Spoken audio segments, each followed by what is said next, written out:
Alors, bonjour à tous, heureux de vous retrouver, chers amis, en ce vendredi 6 janvier 2023, 10h56, heure du Québec. Heureux de vous retrouver. Merci à ceux qui sont abonnés, ceux qui ne le sont pas, faites-le maintenant. Gardez-vous en forme. Mangez bien, mangez simplement. C'est le secret de la longévité. Quand je regarde le marché, c'est hallucinant. Le marché des suppléments vitaminiques, le marché des livres de recettes, des diètes miracles, des produits miracles, c'est hallucinant. On est entouré de produits complètement bidons, des charlatans. Des charlatans, il y en a toujours eu, ça fait partie de la nature humaine. Tu as des gens qui sont honnêtes, tu as beaucoup de gens qui sont malhonnêtes et qui racontent n'importe quoi, qui essaient de te faire croire que tu pourrais rester assis, pas faire d'exercice, puis perdre du poids, ou toutes sortes d'autres idées loufoques qui ne tiennent pas debout. Il n'y a pas de secret dans la vie pour quoi que ce soit. Il n'y a pas de secret pour être un pianiste de haut niveau, pour être un gymnaste de haut niveau, pour être un acrobate de haut niveau, pour être un écrivain de haut niveau, ou peu importe. Il y a un seul moyen d'arriver à ça, c'est de travailler, de persévérer, travailler, persévérer, et travailler et persévérer. Et d'avoir une volonté de faire. Puis une ambition incroyable aussi, parce que c'est pas tout le monde qui a l'ambition de vouloir se rendre à telle destination, puis c'est correct aussi. Mais de penser que tu peux avoir une recette miracle, c'est plein quand tu es sur YouTube, quand tu es à la télé, dans les journaux, de toutes sortes de gens qui veulent te vendre des recettes miracles. Il n'y a rien de miraculeux. Le seul miracle, c'est toi qui vas l'accomplir en te dépassant. Donc, manger sainement, c'est pas compliqué non plus. C'est de manger des aliments frais, des recettes simples. Puis de pas trop manger, puis de bouger. Le seul secret de perdre du poids, s'il y en a qui sont obsédés par perdre du poids, c'est que tu dois dépenser plus ou brûler plus de calories que tu en manges. Si tu fais l'inverse, il n'y a rien qui va arriver. Comprends-tu? C'est de rester en équilibre aussi. Tu vois, il y a tellement de gens supposément en dépression, de médicaments, de techniques, de nouvelles techniques, de nouveaux procédés pour sortir les gens de la dépression. C'est hallucinant. Il n'y a pas de miracle non plus pour sortir de la dépression. Il n'y a pas de médicaments qui vont te sortir d'une dépression. C'est toi-même qui vas te sortir d'une dépression.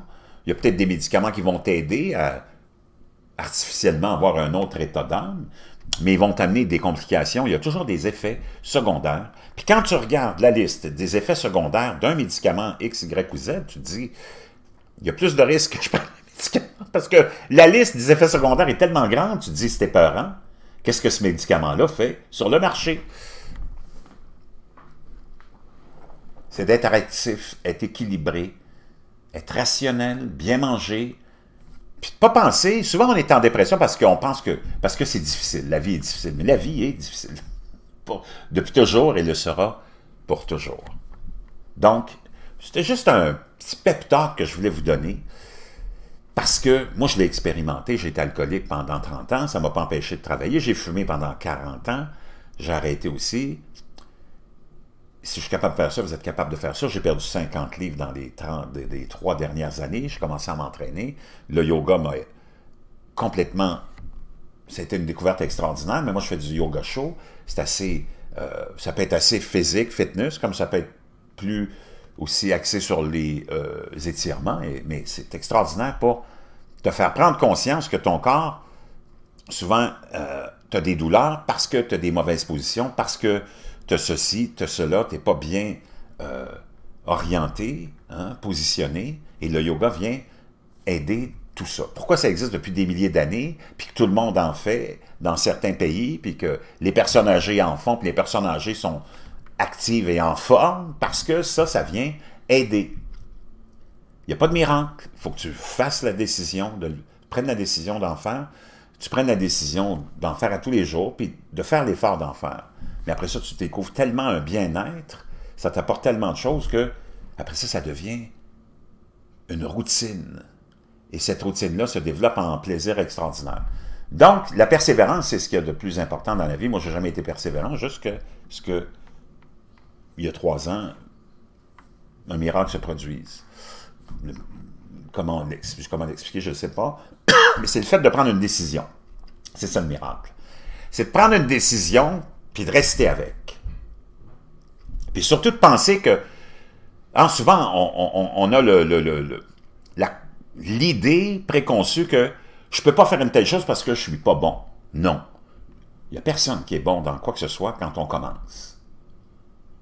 Et tu ne peux pas attendre d'être bon dans quelque chose que tu ne fais jamais avant de commencer cette chose. Tu comprends? Il faut que tu te lances. Puis tout le reste va se faire. Le plus important, c'est de prendre la décision d'y aller, même si tu n'es pas confiant, même si tu penses que tu n'es pas prêt, même si tu penses que tu n'es pas bon, c'est d'y aller. Et ça va être la première pierre de ta fondation, puis tu vas te rendre compte que tu persévères, parce qu'après ça, il y a le découragement qui arrive vite, parce que tu n'es pas bon, tu dis « oh, j'arrête tout ça ». Et c'est ça qu'on n'enseigne pas aux enfants. Hein? C'est la persévérance. C'est la persévérance et la détermination de vouloir faire quelque chose, surtout si c'est difficile. Parce que tout le monde peut faire quelque chose qui est facile, puis ça t'apporte absolument pas grand résultat. Quelque chose qui est trop facile, généralement, comme rester assis puis penser que tu vas, en faisant des incantations magiques d'une diète, tu vas perdre du poids, non.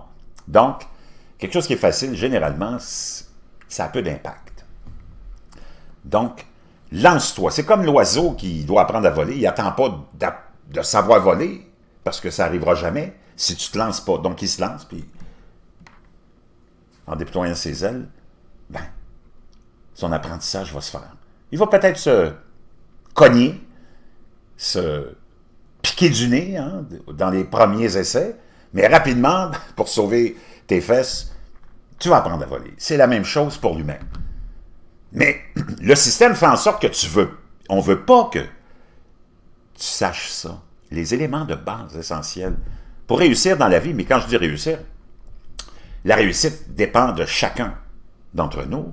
Ce n'est pas nécessairement financier ou matériel une réussite, c'est plutôt le bien-être et le sentiment du bien-être et l'espèce de devoir accompli. Tu sais, tu te sens bien. Ça peut être juste assez pour toi dans la vie. Mais pour ça, il faut que tu fasses quelque chose, puis il faut que tu le fasses, puis que tu le tiennes. Et que tu continues à faire cette chose-là. Il y a des jours, c'est plus facile, d'autres jours, c'est moins facile, mais il faut que tu le fasses pareil. Et le secret, c'est de jamais s'écouter. Moi, je le sais, je l'ai expérimenté. Puis toute ma vie, je me suis écouté. Si on s'écoute, l'être humain, s'il s'écoute, il va rester assis toute la journée, parce que c'est dans la nature humaine. Moi, je fais tous les jours de l'entraînement. Des fois, c'est 3 heures, des fois, c'est 2 heures, des fois, c'est 1 heure. Des fois, comme hier, j'ai pas eu le temps de faire quoi que ce soit, sauf une planche de 10 minutes. Je l'ai faite quand même. J'ai dit, il faut que je fasse quelque chose. Je peux pas rien faire, passer de la journée sans rien faire. Juste avant d'aller travailler, ça me tentait pas vraiment, je t'avoue, là. Moi, je commençais à 5 heures, 17 heures. Tout le monde le sait, ou ceux qui ne le savent pas, je suis serveur. Mais j'ai dit, sais-tu quoi? J'ai installé mon tapis de yoga, puis j'ai fait mon 10 minutes de planche. Boum! Avec ma playlist, moi je me mets de musique qui m'entraîne. J'ai fait le 10 minutes. Je me le suis imposé. Même si dans ma petite tête, il y avait la petite voix qui disait « oh, c'est pas grave, demain tu vas t'entraîner, oublie ça aujourd'hui. » Non, il fallait que je le fasse. C'était comme pour prouver que ma détermination est toujours là, ma persévérance est toujours là. Quand j'ai fait ma planche de 10 minutes, j'étais tellement bien. Comprends-tu? T'as beaucoup d'énergie qui vient de ça après. Donc, tu ne peux pas t'écouter. Si tu t'écoutes, tu ne feras jamais rien. Et ce que je voulais dire, c'est que quand tu as ce sentiment-là que tu n'as pas envie de faire quelque chose, tu penses que tu n'es pas en forme ou que tu n'as pas le temps, tu essaies de trouver une excuse parce qu'on est des champions pour trouver des excuses, nous autres. Ben, c'est cette fois-là qui est la plus importante. Et c'est là où il faut que tu t'en aides tout de suite, soit sur ton vélo, soit dans tes chaussures pour ta marche, ou ton jogging, ou ton tapis pour faire du yoga comme moi. C'est là où il faut que tu dis non, hey, c'est là que tu t'en vas, toi. C'est pas vrai que... Parce que, comme plusieurs l'ont expliqué, on est dans tout jeune âge, programmés. C'est là où, entre 0 et 7-8 ans, où on se fait programmer par notre environnement, les parents, l'école, le système, tout ce qui nous entoure, nos amis, nos cercles d'amis. Hein, t'entends toutes sortes de choses. Puis là, c'est là que tu te fais programmer. Et tout au long de notre vie, on a la conscience et l'inconscient, le subconscient. Hein, on a ça, c'est dans la magie de l'être humain.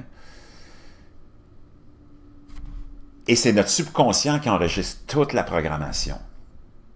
Et notre conscience, souvent, est à gauche puis à droite, est distraite totalement. On vague, on s'en va, on est dans la lune, on pense à plein de choses, mais on continue à fonctionner, tu continues à respirer, tu continues à prendre ta voiture, prendre le même chemin pour aller travailler, prendre le même chemin pour aller aux toilettes, prendre le même chemin pour aller prendre ta douche, prendre le même chemin pour aller chercher ton café pendant que ta conscience est partout ailleurs. Et c'est là où tu t'es mis des limites aussi avec le subconscient. C'est lui, c'est comme ton pilote automatique, c'est lui qui te contrôle. Mais nous, on a la chance d'avoir la conscience qui est là, puis qui est à 90-95% du temps toujours distraite, ailleurs, puis qui laisse le subconscient contrôler ta machine, ta journée, ta routine, puis souvent ta vie. Et c'est là où tu t'es mis des limitations aussi. Hein? « Ah, je suis pas capable de ci, je suis pas capable de faire ça, je suis pas capable de faire ceci. Ah, je peux pas faire ça, je peux pas faire ceci. » Tu as le système qui t'a mis ça dedans, tu as ton cercle d'amis qui t'a mis ça dedans, le subconscient t'a enregistré ça, puis tu fonctionnes sur le pilote automatique. Le plus grand secret de la vie, c'est quoi? Puis d'ailleurs, tu as ton véhicule, c'est ton corps, puis c'est important qu'il soit en santé, puis que tu le traites bien. Comme tu traites ta voiture, tu vas t'acheter une voiture neuve, tu vas la nettoyer, tu vas mettre l'huile la plus efficace, tu vas faire des changements d'huile quand c'est le temps, tu vas tout vérifier. Parce que c'est un investissement, puis tu ne veux pas perdre ton investissement. Puis tu veux qu'elle roule longtemps. Même chose pour ton corps. Toi, tu es une entité qui est là dans ce corps-là.